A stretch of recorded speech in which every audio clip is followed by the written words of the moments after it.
Hey, you are here! Apologies, I didn't notice. Okay, so if you are here, it's because you want to know which token smart contract you should use to mint your NFTs. And the answer to that question may not be what you are expecting. Actually, if you already checked my other videos and my NFT course, I've been also talking a lot about ERC-721 token standard. So bear with me to see the differences between ERC-20, ERC-721 and ERC-1155. Yes, we are going to talk about the ERC-1155 and why maybe you should be using this one and not the ERC-721. Okay, so ERC stands for Ethereum Request for Comments. But what are the ERC-20, ERC-721 and ERC-1155? People are building huge multi-billion NFT marketplaces with the help of the Ethereum's ERC-721 token standard, or is it the ERC-1155? Let's talk about all these token standards and see the differences between them and the use cases. Okay, let's go back to the basics. I'm sure you have already heard many times about ERC-20. The first and most widely token standard used and approved by the Ethereum blockchain back in 2017. So this ERC-20 has emerged as the technological standard for token implementation. So it was proposed initially in 2015, but it was finally integrated in the Ethereum blockchain in 2017. It lays out the guidelines to all the Ethereum-based tokens that adhere to the ERC-20. ERC-20 is a fungible token used for multiple use cases. You have, for example, the stablecoins, Tether, USDC, and DAI, or the ICOs, the initial coin offerings. All these utility tokens, most of them are ERC-20. They are fungible tokens, which means that one token is exactly the same as the other token. In 2017 and 2018, the issuance of huge amounts of different ERC tokens was used to fundraise projects, right? And do all the ICOs and all the crazy blockchain hype. Until today, the ERC-20 standard is still widely used and plays a major role in the blockchain and the Ethereum ecosystem. And not only Ethereum, other blockchains like Tron, Binance Smart Chain, they also used very similar token standards. Then we have the ERC-721. Unlike ERC-20, ERC-721 is specialized for non-fungible tokens. The NFTs hype is often credited to the emergence of ERC-721, which is essentially the set of rules for the NFTs. But the ERC-721 token standard is used already for many years. To be precise, ERC-721 started to be used in late 2017 by two well-known projects, CryptoPunks and CryptoKitties. You can see CryptoPunk here, right? Not here, there. NFTs are unique tokens that cannot be replaced. They have a unique value, unique token ID, and they are part of the same smart contract. So, for example, all the CryptoPunks are issued from one same smart contract. So ERC-721 basically introduces a standard for building NFTs on Ethereum. The idea of ERC-721 was initially presented by a group of people, including the CTO of the CryptoKitties project, and it was introduced as an Ethereum Improvement Proposal, or EIP, in 2017. Then it was later fully approved in 2018. Just like many other ERCs, ERC-721 also provides some functionalities to NFTs.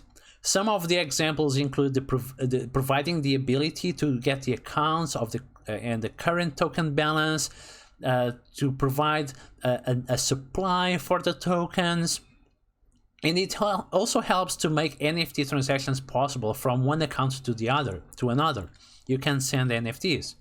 The ERC-721 provides the unique opportunity for creating marketplaces for artists, gamers, and digital artists, or basically anyone who has something valuable or unique to sell. Then you have finally the ERC-1155. And if you like my explanation, please don't forget to give a thumbs up to this video. I'll really appreciate. And you can check also my other videos where I talk a lot about NFTs and blockchain and the coolest technology in the world. Okay, let's go back to the ERC-1155. In 2019, ERC-1155 was first introduced. To sum up, the ERC-1155 is the hybrid between ERC-20 and ERC-721. The limitations of both ERC-20 and ERC-721 token results in the creation of the ERC-1155. ERC-20 and ERC-721 standards are based on deploying a smart contract separately for every type of collection, right? It's impossible to obtain a token identifier directly, which makes transactions with these tokens difficult. Just imagine a buyer has decided to buy, for example, a set of 5 NFTs from the same collection, and in order to transfer these 5 NFTs, you need to carry out 5 separate transactions. And along with all these transactions, you have all the transaction fees and network fees. And the fact that you need to do this is really straining the Ethereum blockchain, which leads to high gas fees and prolonged transaction times. And also then you have the incompatibility between ERC-20 and ERC-721 tokens. This is another issue. Since many dApps use both tokens, it becomes very complex because to use ERC-20 and ERC-721 you need to use like different smart contracts. These are some of the reasons why ERC-1155 was introduced. In addition, the ERC-1155 allows each token to represent a new token type that is configurable. This can largely reduce the amount of data required to distinguish one token from another. Also allows sending different types of NFTs in one single transaction. So you can use one single transaction to send 5 NFTs instead of making separate transactions for every token. And you could eventually send ERC, you could send fungible and non-fungible tokens together in the same transactions. And these functions ultimately result in reducing the network congestion and largely reduce the gas fees that you have to pay. On the other hand, dApp developers who use ERC-1155 can allow its users to register both fungible and non-fungible tokens by using the same smart contract and the same address. This is because fungible tokens are used as a payment currency, right? While non-fungible tokens are used for collectibles and exchange unique items. And therefore is way more efficient to use 1155 in terms of resources. You can send transactions together with fungible and non-fungible tokens. Another significant feature of the ERC-1155 is the secure token transfer. This 1155 smart contract includes a function that can help you to verify if the transaction has been carried out or not.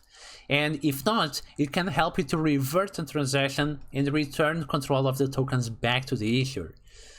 This is an extremely helpful feature because mistakes can sometimes happen when you are transferring tokens.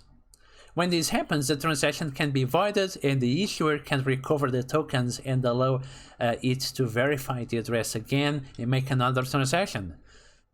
Due to its unique utilities, we can foresee that much more projects are taking on the ERC-1155 standard. So, what are your thoughts about these 3 ERC token standards? Have you minted any NFTs?